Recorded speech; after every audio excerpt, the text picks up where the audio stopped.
ये रहा। बोला करें। हाँ हाँ, हो गया। Thank you. देख रहे हैं भैया को सब्सक्राइब करवाएं। Radhe Radhe friends, how are you, welcome to my YouTube channel. ये रहा मेरा सुबह का क्या नज़ारा। देखिए, ये मेरा स्टडी टेबल है।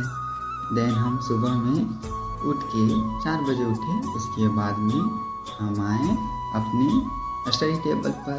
मेरा स्टडी टेबल आप लोग को दिख रहा होगा। ये रहा मेरा स्टडी टेबल, यानी मेरा रूम का विजिट। आप लोग को हम अपना रूम को नहीं शेयर कराए थे, इसलिए सोचे आज रूम शेयर किया जाए और दिखा रहे हैं चारों साइड रूम का।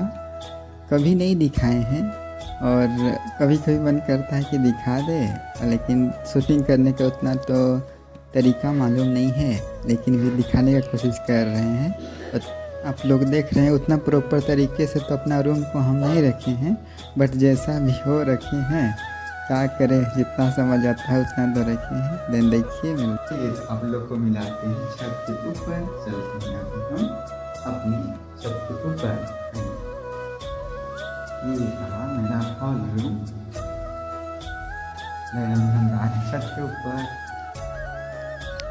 नियमित रूप से मेडिटेशन मैं करता हूँ, कभी कभी छूट जाता है लेकिन मैं करता हूँ।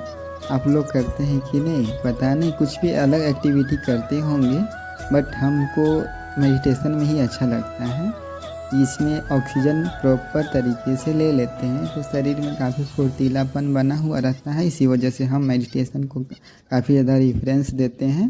बट आप लोग अपना जो भी करते होंगे उसमें ऑनेस्ट होंगे तो अच्छा लगता होगा। और ये काम को कोई नहीं कराता है, ये ऑनेस्टी खुद से ही लाते हैं। ऐसा बात नहीं है कि ये दिखावा के लिए या वीडियो के लिए किए हैं, ऐसा कुछ नहीं। ये मेरा रेगुलर रूटीन में शामिल है, इसी वजह से हम मेडिटेशन करते हैं।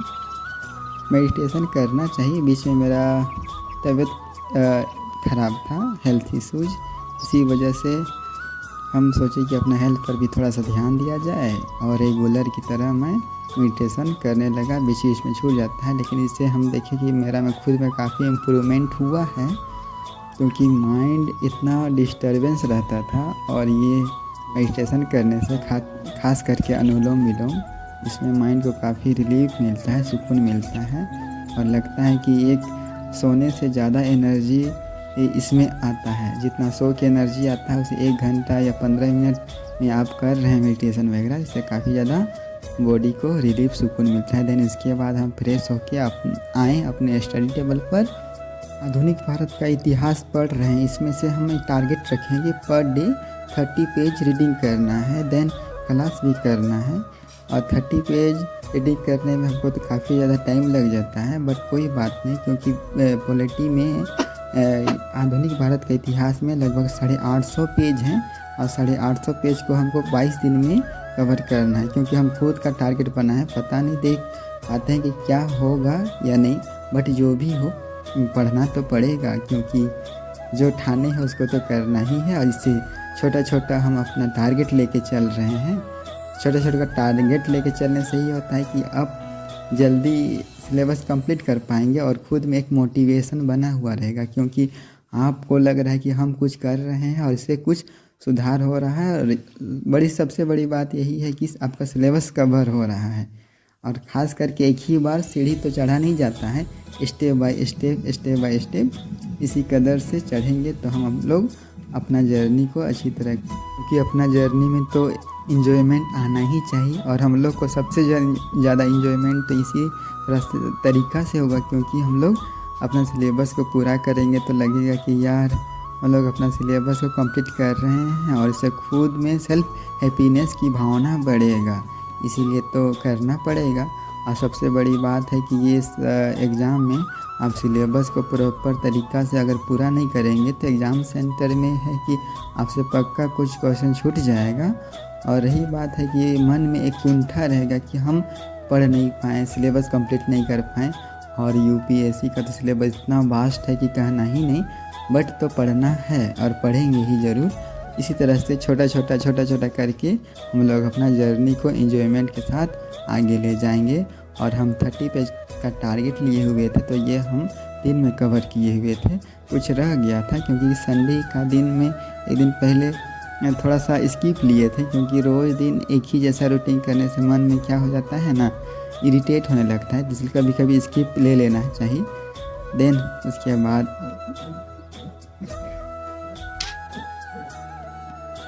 मन में ये डिमोटिवेट नहीं रखना चाहिए कि रोज़ दिन की तरह पूरा तरीक़ा से ये स्टडी हो पाएगी, बट जैसा भी हो मन में ही टारगेट लेके चलना है कि देन आज से कल बेटर होगा और कल से आज बेटर करेंगे। बस यही भावना से आगे बढ़ते ही रहेंगे। कोई ज़रूरी नहीं है कि एक दिन 100% दिए और दूसरा दिन 100% हो पाएगा, ऐसा नहीं, कभी कभी 80% भी हो पाएगा। इसी तरीक़ा से हम लोग को बढ़ते रहना है। और रही बात है कि रेगुलर रहना है, कभी कभी तो 4 घंटा, कभी कभी 8 घंटा भी हो सकता है, ऐसा कोई बात नहीं, लेकिन अपना सिलेबस को मन में ही है कि टारगेट लेके चलना पड़ेगा। और सबसे बड़ी बात यही है कि रिवीजन भी करना होता है, ऐसा नहीं कि बस पढ़ रहे हैं ये नहीं। एक सब्जेक्ट को टारगेट लेके चलने के साथ नहीं पूरा होगा, 2 सब्जेक्ट लेके चलिए या 3 सब्जेक्ट। हम तो 2 सब्जेक्ट लेके चल रहे हैं, आप लोग 3 सब्जेक्ट रख सकते हैं, ऐसा कोई बात नहीं, क्योंकि हम अभी हिस्ट्री और ज्योग्राफी रखे हैं। अभी हम वर्ल्ड ज्योग्राफी पढ़ रहे हैं, NCERT पढ़ रहे हैं, और ये आधुनिक भारत का इतिहास पढ़ रहे हैं। इससे पहले हम प्राचीन भारत का इतिहास पढ़ चुके थे, मिडिवल हिस्ट्री तो नहीं पढ़े हैं। देन इसके बाद स्टार्ट करेंगे। सेकेंड रीडिंग मेरा ये है, और ये ज्योग्राफी का भी सेकेंड रीडिंग है। देन इसके बाद पॉलिटी का हम रखेंगे और पॉलिटी ख़त्म हो जाएगा। देन उसके बाद है कला संस्कृति, और आगे का सब रूटीन बनाते चलेंगे।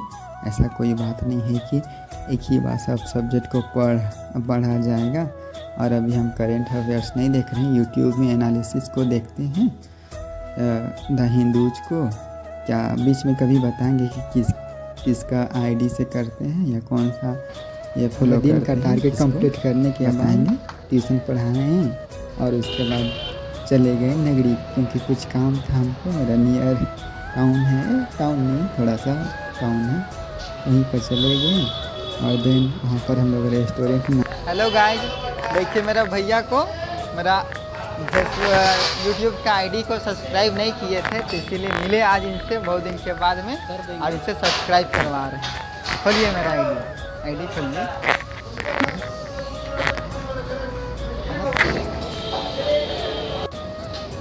चलिए कर दीजिए ये रहा। हाँ हो गया, थैंक यू। देख रहे हैं भैया को सब्सक्राइब करवाएं।